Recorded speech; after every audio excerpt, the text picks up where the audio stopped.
कहते हैं जो लोग नियमित रूप से ध्यान का अभ्यास करते हैं उनके जीवन में कम से कम परेशानियां रहती हैं, कम से कम असंतुष्टि का अभाव रहता है। उनके जीवन में एक सुखद स्थिति रहती है, घर परिवार में सुख शांति रहती है। कैसे रहती है इसको समझना थोड़ा मुश्किल है, क्योंकि बहुत सारी जीवन की चीज़ें ऐसी हैं जिनका समाधान हम नहीं बता सकते, जिनके पीछे के तर्क को, लॉजिक को हम नहीं समझ पाते। ठीक इसी तरह ध्यान के अभ्यास से हमारे संबंधों में मधुरता कैसे आ जाती है। यदि हमारे व्यक्तिगत जीवन में कलह की स्थिति रहती है, पति पत्नी के मन तनाव रहता है, घर परिवार में कलह की स्थिति रहती है, या व्यापार में असफलताएं रहती हैं, लेकिन हम ध्यान का अभ्यास शुरू करते हैं तो ये समस्याएं धीरे धीरे हमारे जीवन से विदा होती चली जाती हैं। हमारे व्यक्तिगत संबंध सुधर जाते हैं, हमारा जो मित्र सर्कल है वो फैलता चला जाता है, हम अपने व्यापार में सफलता अर्जित करते चले जाते हैं, या जो गलतियां अभी तक हम करते रहे हैं ध्यान के अभ्यास से वो गलतियां अपने आप ही कम होती चली जाती हैं। कई कारण इसके पीछे हो सकते हैं। यदि ढूंढने जाएं तो कोई ना कोई कारण तो हम ढूंढ ही लेंगे, लेकिन फिर भी ईश्वर प्रार्थना के जो फल हैं उनको समझना इतना सुखद नहीं है। वैसे जीवन में ऐसा बहुत कुछ है जिसका तर्क, इसके पीछे की विज्ञान को हम नहीं समझ पाते। यानी कि ऐसे बहुत सारे दंपत्ति हैं जो पूरी तरह स्वस्थ हैं, मेडिकल रिपोर्ट उनको सामान्य घोषित करती हैं। ऐसे लाखों परिवार हमारे पास हैं, लेकिन फिर भी उनके पास संतान नहीं है, फिर भी वो संतानहीनता की श्रेणी में आते हैं। वो पूरी तरह से स्वस्थ हैं, वो चिकित्सीय मदद भी लेते हैं, फिर भी उनको संतान की प्राप्ति नहीं होता है, तो उसको क्या कहेंगे। फिर ऐसे दंपत्ति किसी ज्योतिषी के पास जाते हैं, किसी मंदिर के पास जाते हैं, किसी मस्जिद में जाके, किसी दरगाह पर जाके मन्नत मांगते हैं।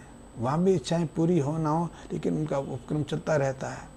कुछ लोगों को विशेष प्रयास करने से सफलता मिल जाती है, लेकिन अधिकांश लोग होते हैं जो इतने यत्न करने के बावजूद भी अपने जीवन में निष्फल रहते हैं। तो हर चीज़ का हम लॉजिक नहीं ढूंढ सकते, क्योंकि रिपोर्ट सामान्य है। स्त्री और पुरुष के शरीर में पूरी तरह सामान्यता है, फिर भी उनको गर्भ की स्थापना नहीं हो रही है, तो डॉक्टर तो, स्वास्थ्य विशेषज्ञ तो कोई ना कोई कारण ढूंढ ही लेंगे।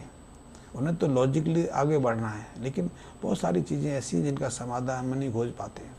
ठीक ऐसे ही एक माँ बाप, एक पिता पुत्र हैं।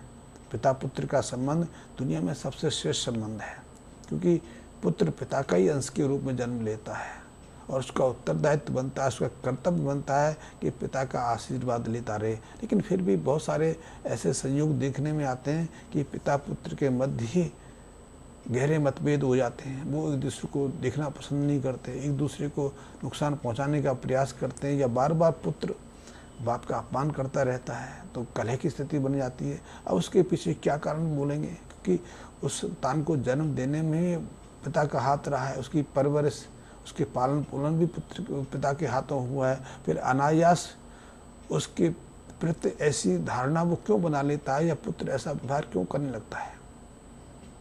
इसका भी कोई समाधान सहजता से ढूंढना मुश्किल है। हम प्रयास करते हैं, फिर हम कहते हैं कि पुराने कर्मों का फल है, एक दूसरे कर्मों को भोगने का प्रयास कर रहे हैं। ये हमारे स्वयं को संतुष्ट करने का है। सभी के साथ सभी फार्मूले नहीं लगते। जैसे कोई दवा है, चाहे वो दर्द की दवा है या किसी और बीमारी की दवा है, सभी लोगों पर एक साथ तो काम नहीं करती। करे एक ही मरीज पर हर समय एक जैसा प्रभाव नहीं रखती। जैसे आपने देखा होगा, कभी कभी किसी को दर्द होता है, हम टैबलेट देते हैं, एक टैबलेट से दर्द समाप्त हो जाता है, लेकिन कभी कभी उसी व्यक्ति को पुनः दर्द हो और हमें वही दवा फिर दोबारा दें तो उस दवा से उसको कोई असर नहीं पड़ता। हम दवा की मात्रा बढ़ाएं तो भी असर नहीं होता, फिर हम उसे इंजेक्शन देते हैं, उसी दवा का इंजेक्शन दें वो भी कामयाब। डॉक्टर तो उसका समाधान बता देते हैं कि मरीज के शरीर में रेजिस्टेंस पावर पैदा हो गई है, अब वो दवा काम नहीं करती है। उन्होंने कारण खोज लिया, लेकिन यथार्थ ऐसा नहीं है। फिर 4 महीने के बाद दवा देते हैं, फिर असर करती है। जीवन में ऐसी बहुत सारी चीज़ें जिनका हम समाधान नहीं खोज पाते। यही बात ध्यान पर भी लागू होती है, यही आध्यात्मिक पथ पर भी लागू होती है। हाँ, निश्चित है कि हम ध्यान की गहराई में रहते हैं तो हम लौकिक जगत में नहीं रहते, हम पारलौकिक जगत में, एक ऐसी दुनिया में प्रवेश कर जाते हैं यहाँ हम अपने जागरण की स्थिति में नहीं पहुँच पाते हैं। जागरण में हमारा अपने अंतस में पहुँचना असंभव है। इसीलिए जब हम जागृत नहीं रहते, हम सुषुप्ति में रहते हैं, हम चिर निद्रा में रहते हैं, तभी हमारा अचेतन मन जागृत होता है। और अचेतन मन, अचेतन संसार तो बहुत विचित्र है, बहुत रहस्यमय है। इसके विषय में तो हम ज़्यादा चीज़ें नहीं जानते हैं, क्योंकि हम जानेंगे तो चेतना में नहीं होंगे, और जब चेतना में नहीं है तो हम बताएंगे कैसे। हमें अचेतन संसार का पता अचेतन जगत में प्रवेश के बाद ही लग पाता है। और अचेतन में जाने का सिर्फ एकमात्र साधन है, एकमात्र रास्ता है, वो है ध्यान का। कि ध्यान करें, मन को एकाग्र करें, मन के में उठने वाले विचारों को शांत करें। और जब शांत करते करते हम अपनी गहराई में प्रवेश करते चले जाते हैं, अपनी अंतस की शक्ति के साथ में एकाकार हो जाते हैं, तब कहीं हमारी ध्यान की अवस्था घटित होती है।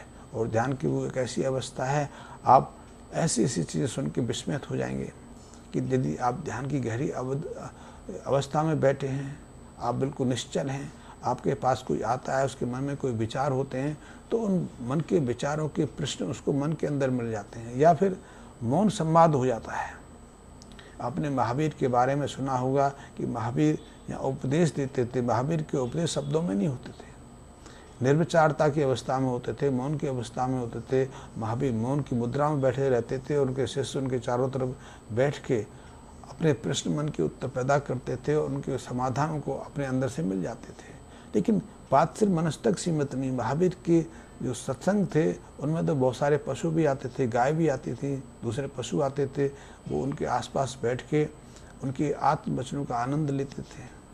तो ये घटनाएं ऐसी हैं जो सहजता से समझने से परे हैं, और अध्यात्म तो समझ से परे है। हमें सिर्फ अनुभव करना चाहिए, अनुभव के माध्यम से ही अध्यात्म को समझ सकते हैं। तो ध्यान की इसी तरह कई रूप हैं। ध्यान की गहराई में प्रवेश करने के कई रास्ते हैं।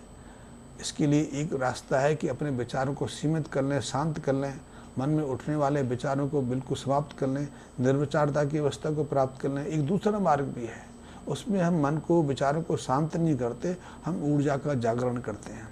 जो ऊर्जा हमारे शरीर में प्रभावित रहती है, जिस ऊर्जा के माध्यम से हमारे जन्म की शुरुआत होती है, हमारे जन्म की शुरुआत ही नहीं होती, हम स्वस्थ सक्रिय भी रहते हैं। उस ऊर्जा को जो हमारे शरीर के विभिन्न केंद्रों पर निष्क्रिय अवस्था में बैठ गई है, शांत हो गई है, उसको पुनर्जागृत करके ऊपर उठने का प्रयास करते हैं। तो ये ध्यान का एक और मार्ग भी है। ध्यान का एक और मार्ग भी है, वो है भावातीत की अवस्था, अनुभूति की अवस्था, भाव की अवस्था। कल्पना में किसी भाव को अपने चरितार्थ करना, उसको गहरी अनुभूति में प्रवेश करना। और ये भी एक अद्भुत है, इसके माध्यम से भी हम अपने अचेतन संसार में प्रवेश कर जाते हैं। इसके माध्यम से भी फिर एक के बाद एक आश्चर्यचकित घटना घटित होती हैं। आपने अनुभव किया होगा, सुना भी होगा कि आज से हजारों साल पहले हमारे ऋषि मुनियों को अद्भुत जानकारियाँ थी। वैज्ञानिक खोजें तो पिछले 200-300 साल में घटित हुई हैं। विज्ञान की जितनी उन्नति पिछले 200-300 साल में हुई है, उसकी तुलना में हजारों साल पहले, जब चारों तरफ, ऐसा वैज्ञान कहते हैं, ऐसा इतिहासकार कहते हैं, क्योंकि हमारे स्वयं के इतिहासकार कहते हैं कि अंग्रेजों से पहले तो हमारे यहाँ एक सुई तक नहीं बनती थी। सुई नहीं बनेगी तो वस्त्र कैसे सिलेंगे? हो सकता है उनकी दृष्टि में हम नग्न रहते हों, लेकिन हमारे यहाँ जो विवरण हैं, हमारे जो साहित्यिक ग्रंथ उपलब्ध हैं, उनमें तो हर तरह की चीज़ों को बताया गया है कि हमारे राजा महाराजा, हमारे देव प्रतिमाएँ कितनी सज्जा सुसज्जित रहती थी, कितने अद्भुत वस्त्रों को धारण करती थी। शायद आपने ढाका की मलमल के बारे में सुना होगा, नहीं सुना होगा तो आप अभी भी इंटरनेट पर सर्च करेंगे तो आपको ऐसे कई आलेख मिल जाएंगे। और वो वस्तुएं आज भी कई जो संग्रहालय हैं, कई म्यूजियम हैं, वहाँ देखने में मिल जाएंगी। ढाका के मलमल के बारे में तो ऐसा कहते हैं कि 10-15 गज का वस्त्र एक जो माच की डिब्बी होती है उसमें समाहित हो जाता था। इतने बारीक वो रेशम के कपड़े बनाते थे कि उस कपड़े को यदि आप सुई की नोक के अंदर से प्रवेश कराएं तो उसमें से निकल जाता था। आप अनुभव करो कि सुई की उस छेद से धागे को प्रवेश करना भी हमारे लिए कई बार मुश्किल हो जाता है। धागे से बना रेशम का वस्त्र उसमें से निकल जाता था, और वो कई मीटर का वस्त्र एक डिब्बी में आ जाता था।